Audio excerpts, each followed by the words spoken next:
Hoy os voy a hablar de algo que Paloma dice, vamos a hablar de esto, así.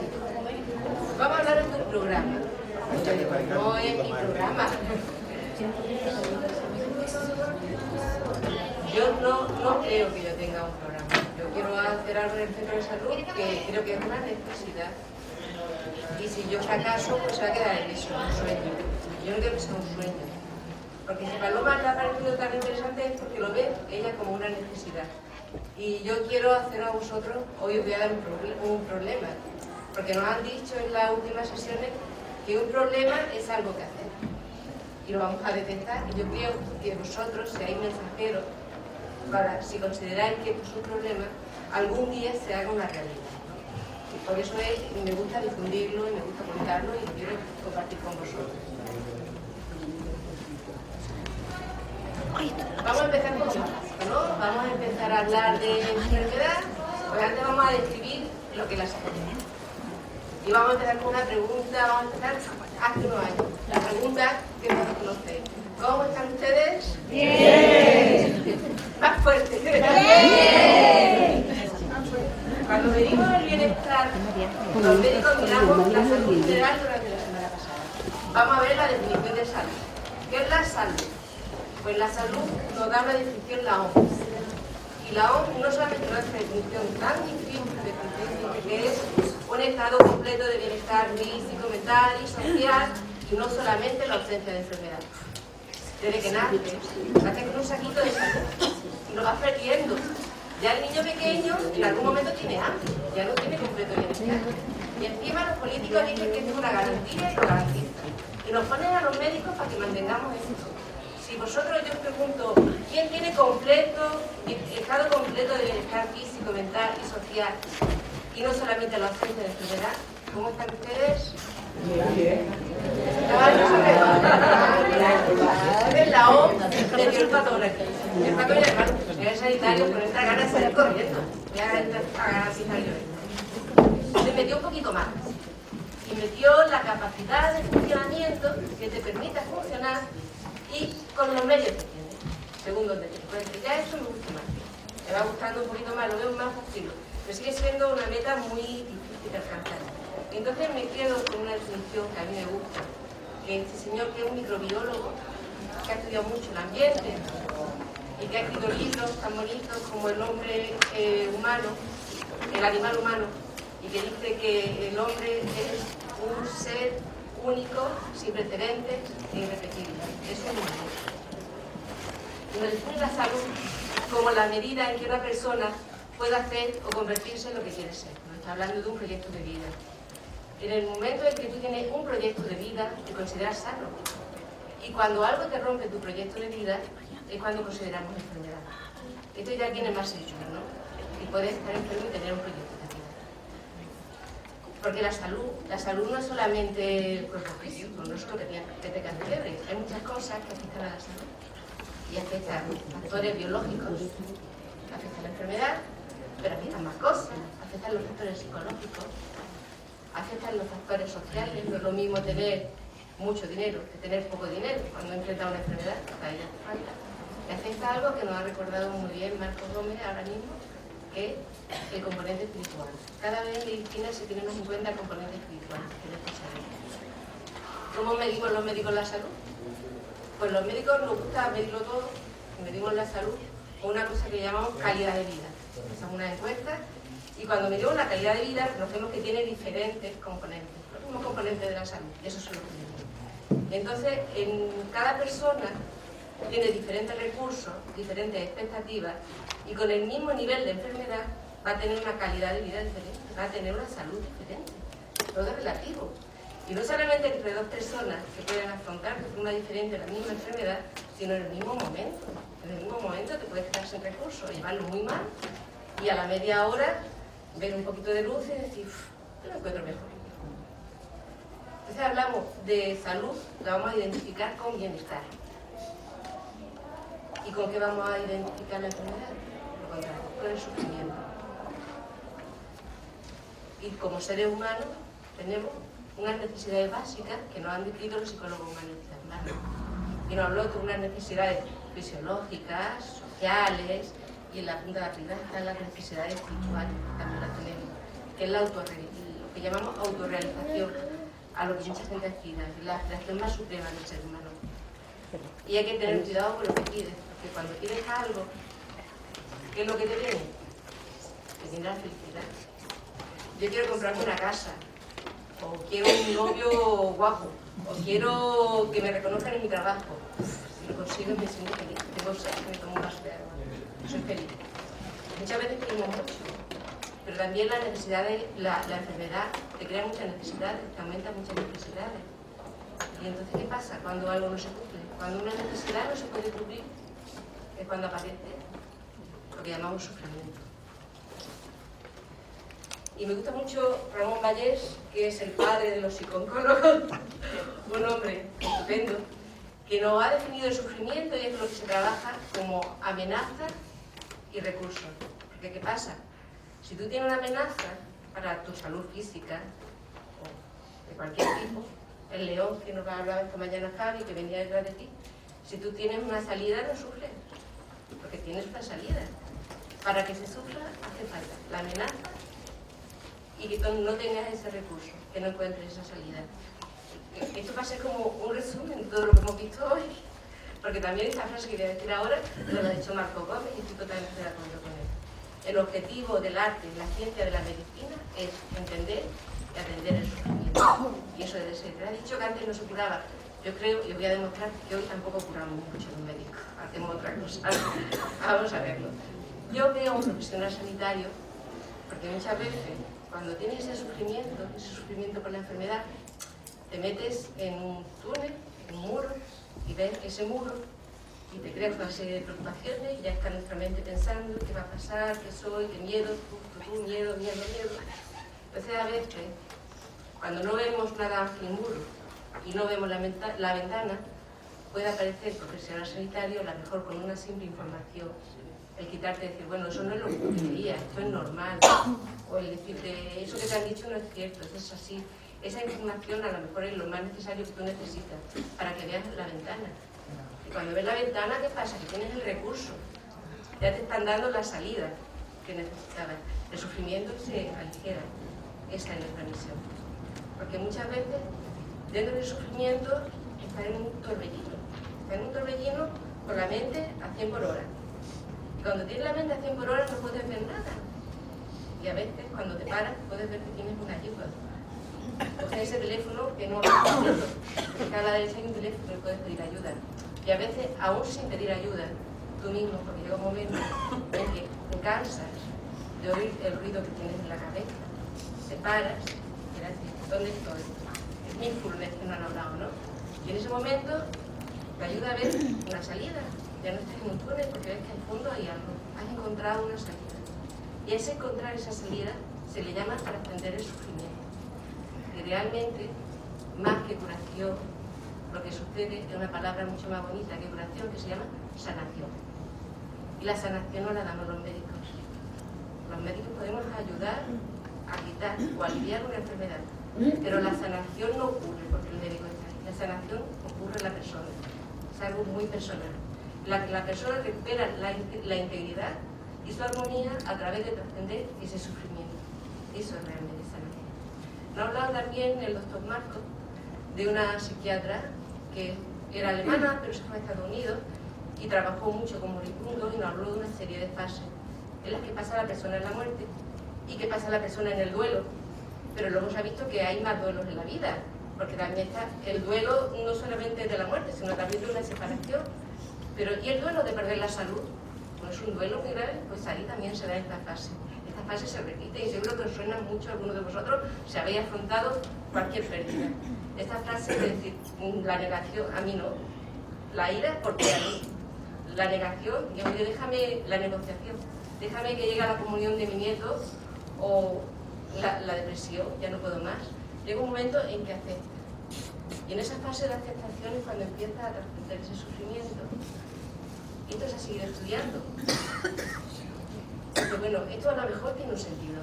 A lo mejor tiene un porqué mi enfermedad. Y algunas personas, porque no todas, muchas se quedan en la negación o muchas se quedan en la ira. Y es muy, muy triste, porque es muy bonito. aceptar las cosas y seguir pasando. Pero hay otras psiquiatras que se han dedicado a lo mismo, que Kubler-Ross, son más modernas, y nos hablan de otra fase, que se llama la fase de trascendencia. Que es la de la aceptación, la fase de aceptación. Me queda bastante, voy a correr. Y esa fase de trascendencia, de sereno gozo, que se da, la cosa es solo por un momento, porque muchas veces aquí saltas arriba y atrás, pero se puede dar, se da, y parece algo muy nuevo, de la nueva era, ahora, pues algo muy antiguo. Un libro que se hizo en el siglo XV, que hicieron porque se moría mucha gente de peste y no podían ayudar a la gente a morir, porque había poca cura. Entonces hicieron un libro que fue el primer libro que más se difundió, se llamaba Ars Moriendi.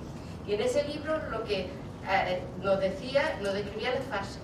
Y esa fase nos hablaba de toda esta fase del siglo XV, que ya nos hablaba también de la última fase, que llamaba reincorporación, como la de trascendencia. Son lo mismo que nos han dicho en el siglo XXI. O sea que no hemos descubierto nada. Porque sí que la gente, cuando sufre un proceso,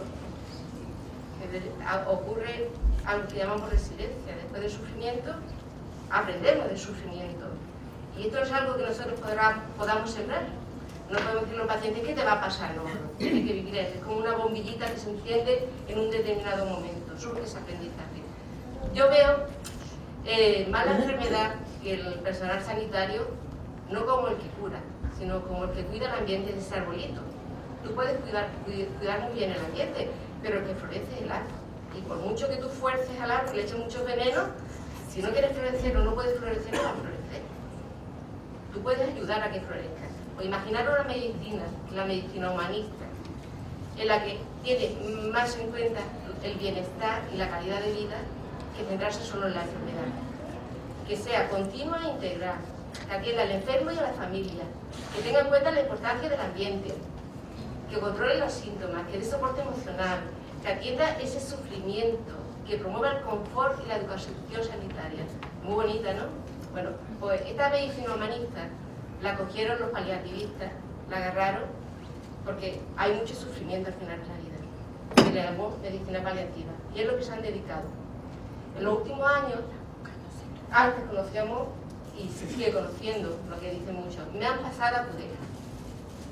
Ese de me han pasado, porque se rompe como un paso aquí. Aquí estás con el oncólogo y aquí pasas al paliativo, que te van a tratar muy bien, pero es diferente. Bueno, pues vamos a cambiarle el nombre, vamos a quitarle el nombre de medicina paliativa, vamos a ponerle cuidado continuo. Es la misma filosofía de cuidado con otro nombre que nos gusta más, porque tiene menos connotación. Entonces algunos americanos dijeron, bueno, si esta medicina tiene muchas cosas buenas, entre otras cosas económicas, que los americanos miran las pesetas. Si en lugar de esperar al final de la vida, la aplicamos desde el diagnóstico de la enfermedad, no esperamos a que llegue el final para darle estos cuidados, lo hacemos desde que el paciente es diagnosticado de una enfermedad avanzada, ¿qué resultados vamos a tener en estos pacientes? Estas son las diferentes fases que pasa el paciente. Aquí los cuida el oncólogo y al final el paliativista, pero en medio, ¿quién los cuida? En medio van a su tratamiento de quimio y están un poco perdidos. Bueno, pues vieron que si nosotros damos esos cuidados junto con el tratamiento oncológico, los dos, entonces esos pacientes van a tener una serie de beneficios, van a tener mejor calidad de vida, van a tener mejor control de síntomas. Va a ser más barato porque van a ser pacientes que van menos a urgencia, ingresan menos en el hospital, se ahorra bastante dinero. Y además se encontraron con una cosa que esta mañana habló la doctora Pajares, la doctora Bella, de la supervivencia, y os puso una gráfica, pues también una gráfica de supervivencia. Son pacientes que viven mejor y que viven más, hasta 3 meses más. Muchos fármacos de estos que nos venden, que son carísimos, no aportan esta supervivencia, ¿eh? Voy corriendo. Entonces lo que yo quiero hacer es que los médicos nos pongamos de acuerdo, que tanto las unidades de cuidados paliativos como la oncología médica como atención primaria atendamos juntos todas las facetas de la persona, que no seamos muchas veces como la diosa Sabarti, la india, que tiene 1000 brazos y yo lo hago todo, no, vamos a ver, y que encima nos peleemos por el paciente, que decimos que el paciente es mi paciente, no, el paciente es él. Lo que nosotros tenemos que hacer, en lugar de tener a los pacientes con cáncer avanzado dando vueltas por los pasillos perdidos, con el médico sobrecargado, su oncólogo que no lo puede atender, en una urgencia donde no lo conoce y con el desamparo de la atención primaria, que tiene 5 minutos por paciente, vamos a sentarnos, vamos a cambiar esto y vamos a unirnos para solucionar el problema. ¿Cómo? Pues a lo mejor el paciente, desde el diagnóstico, lo que queremos hacer es un proyecto de investigación para demostrar estos beneficios en nuestro medio. Y en eso estamos. Pero claro, si mi proyecto fracasa, hemos fracasado. Pero yo creo que la idea es necesaria y es buena. Lo queremos hacer ¿dónde? En tu centro de salud. Porque están las consultas, porque conoces a tu médico, porque es tu medio. ¿Y qué es lo que queremos ofrecerte? Porque debemos ofrecerte una consulta programada con tu médico, que te va a ver todos los meses y te va a preguntar por los síntomas y te va a controlar. Y no solamente eso, sino además que si tienen que hablar con tu oncólogo, puede hablar. Si tienen que hablar con el paliativista que te lleva, puede hablar. Que tiene una enfermera de enlace que te va a solucionar problemas, que tienes una trabajadora social que te va a solucionar otras problemas y que tienes apoyo psicológico, que contamos con nuestra Mónica, y otras cosillas que queremos ir haciendo, ¿vale?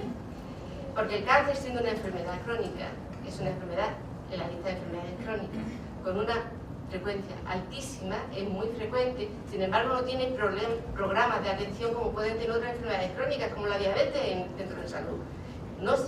Yo creo que no se da la misma atención.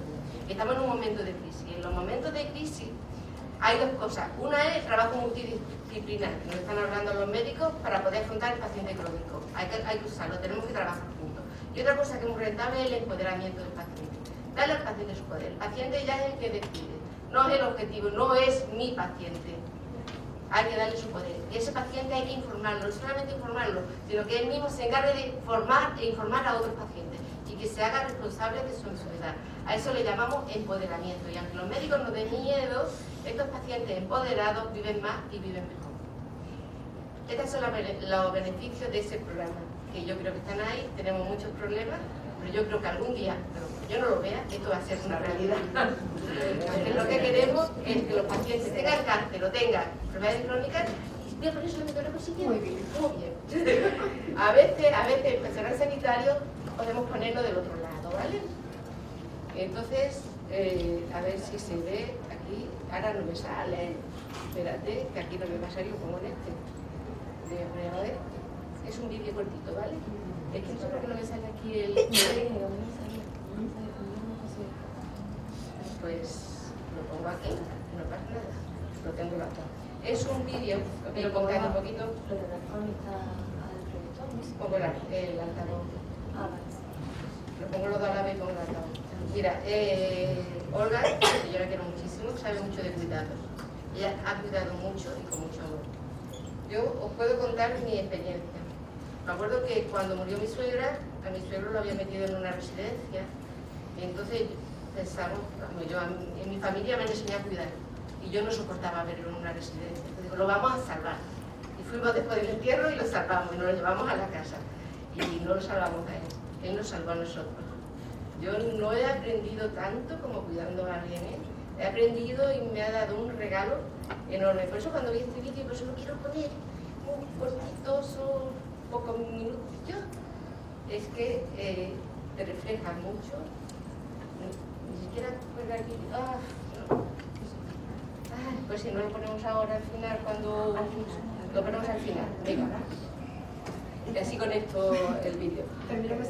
Solamente. Después del vídeo voy a poner esto, que habla del cuidado.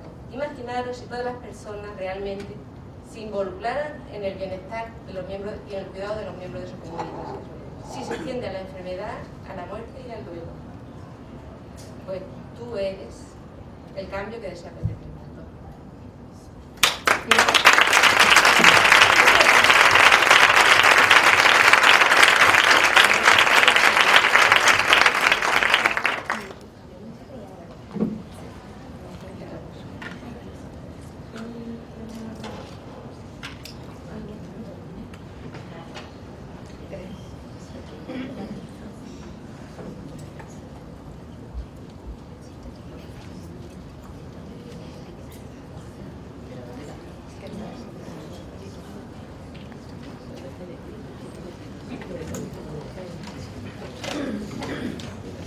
Muy bien, seguimos presentando a la señora psicóloga doña Mónica Caballero Redondo.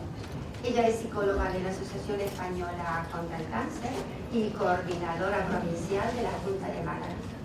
Y aparte de eso, nuestra psicóloga en la sede, la que nos cuida, está siempre pendiente de nosotras, preocupada por nuestra formación, siempre disponible, cercana, cariñosa, siempre cuando la necesitamos allí está Mónica, a la que todos queremos y a la que yo particularmente tengo mucho que agradecer. El tema de su ponencia es ¿y ahora qué? ¿Dónde voy? Y ella tratará de reflejar la importancia de las parcelas que cubren las distintas asociaciones. Mónica, cuando usted quiera, 15 minutos. 15 minutos. No, vale. Bueno, muchísimas gracias a todos por estar aquí, porque nos encanta ver tanta gente en esta sala, con lo cual el que os llame la atención los cuidados para nosotros es muy importante, ¿no? Porque nosotros nos dedicamos a cuidar también de alguna manera. Perdonadme si voy un poquito rápido, pero es que... Bueno, el título de la ponencia es ¿y ahora qué? Es la pregunta que se nos hace millones de veces a los pacientes cuando te diagnostican o diagnostican como familiar y ¿ahora qué? ¿Dónde voy? ¿Quién me informa? ¿Que tengo al médico? Que efectivamente tengo al médico, pero a veces no sé si tengo que consultar al médico de cabecera, tengo que ir a mi oncólogo, es decir, que hay un montón de dudas y preguntas.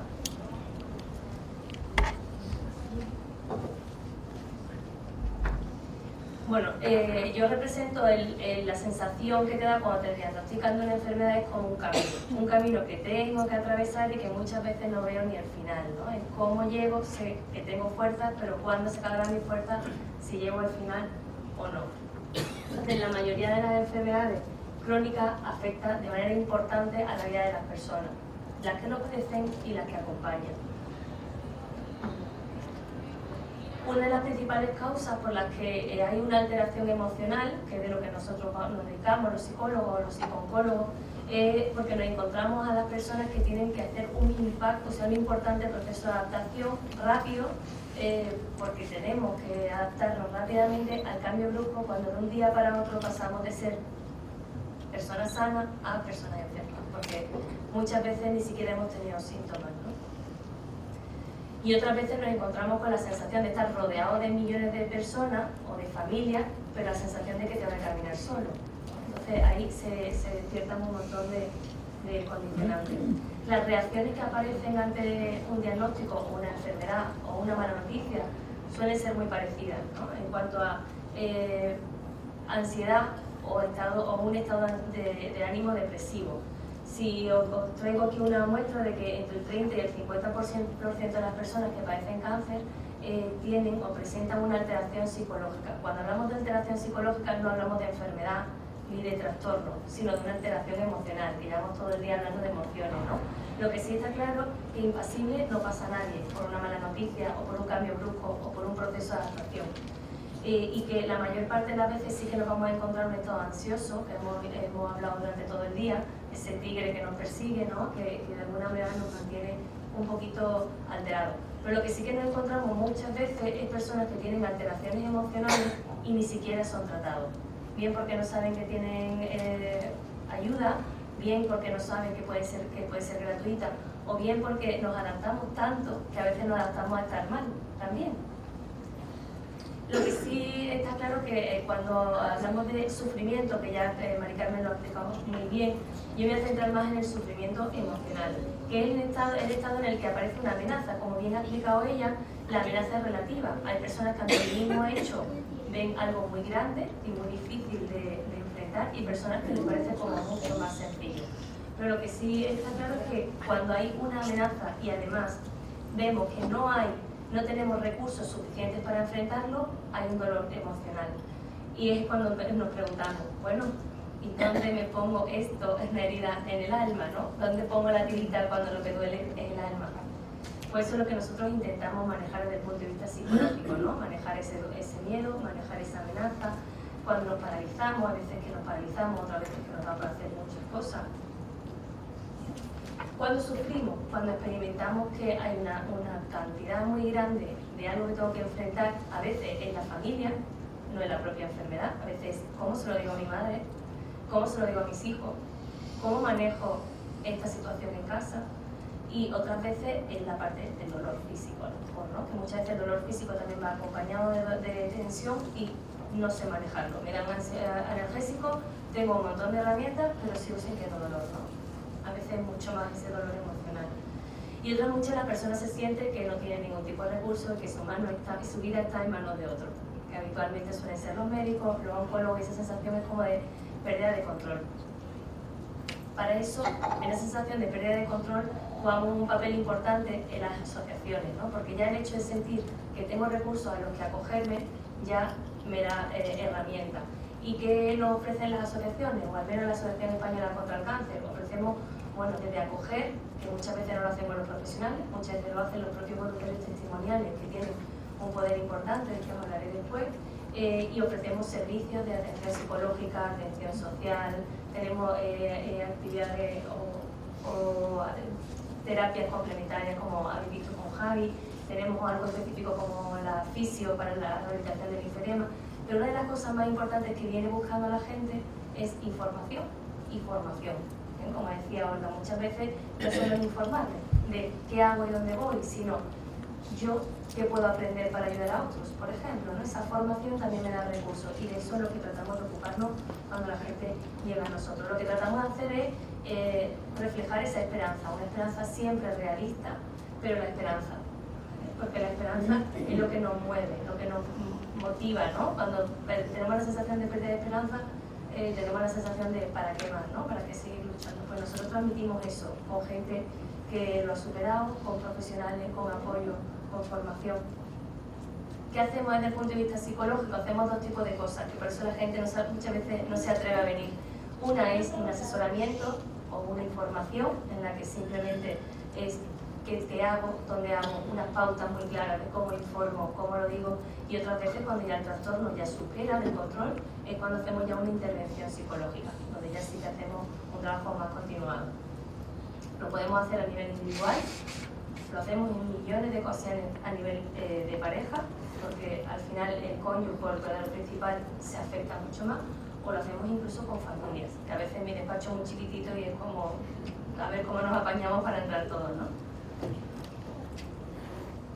Lo que tratamos de hacer es dotar al paciente de herramientas para que sienta el mayor beneficio al mínimo coste. ¿Qué ofrecemos? Ofrecemos soporte emocional, ayudamos a contribuir a mejorar y restablecer por los cambios que pueden aparecer en la autoestima cuando hay algo muy físico, cuando tratamos de potenciar la sensación de control, la resiliencia y el empoderamiento que también Mari Carmen nos ha contado. Se ha constatado que numerosas investigaciones llevadas a cabo en el campo de la psicología de la salud han observado que aquellas personas que sienten que hay algo que pueden hacer sobre la enfermedad tienen un mejor perfil emocional y una mejor calidad de vida. Volviendo un poco a lo que decía también Mari Carmen, el hecho de sentir que yo puedo hacer algo, lo que decía también Vimpera esta mañana, vamos a cambiar el problema por hacer, ya me está ayudando a sentirme mejor. Y eso es lo que intentamos hacer cuando la gente solicita atención psicológica. Tratamos de potenciar al máximo la resiliencia que tenemos todos.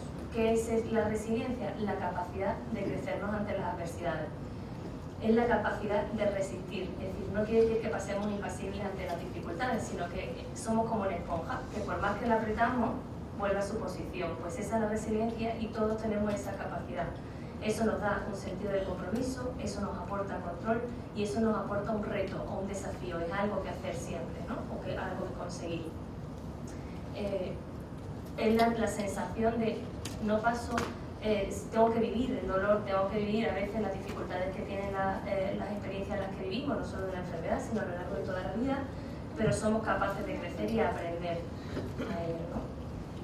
¿Qué características tiene una persona resiliente? Cualquiera de nosotros podemos ser resilientes si alimentamos un poco eso. Bueno, pues son personas creativas, son personas optimistas, que también hemos hablado de optimismo, son personas que tienen iniciativa, que hacen. Hay una serie de características todas en la línea de hay algo, lo miro, lo evalúo y busco qué herramienta puedo utilizar para saltarlo. Y para eso también nosotros intentamos como psicólogos aportar un granito, porque nosotros no solucionamos problemas, nosotros ayudamos a encontrar soluciones y que el otro, la persona que tenemos delante o la familia, lo resuelva. y sobre todo el empoderamiento. El empoderamiento, como su palabra dice, nos da poder, nos rompe cadenas, ya no estamos pendientes de los demás, sino que nosotros tenemos esa capacidad de decidir. Y hay veces que vienen buscando soluciones cuando las soluciones las tenemos cada uno de nosotros. Y ese trabajo es el que intentamos hacer día a día con pacientes oncológicos y familias, al menos que es lo que nosotros con lo que trabajamos. Pues probablemente sea lo mismo con enfermedades crónicas. A mí me gusta esta imagen porque lo que es, otorgamos la llave que tú nos estás entregando para que el poder y el control de tu vida esté en ti. Es la sensación de libertad, de bien o mal, yo lo decido. No hemos tenido toda esa sensación de bien o mal, yo acepto tu consejo, pero al final quien decido soy yo, ¿no? Y esa es la libertad, ¿no? La sensación de libertad en todo mi proceso. Y hay muchas veces en el que además cuando nosotros nos ponemos en posición de ayuda a otros, como nuestros voluntarios testimoniales, ganamos ese poder. Cuando nosotros sabemos o podemos dar algo de nosotros para ayudar a otros, nos crecemos. Con lo cual estamos alimentando la resiliencia y el empoderamiento.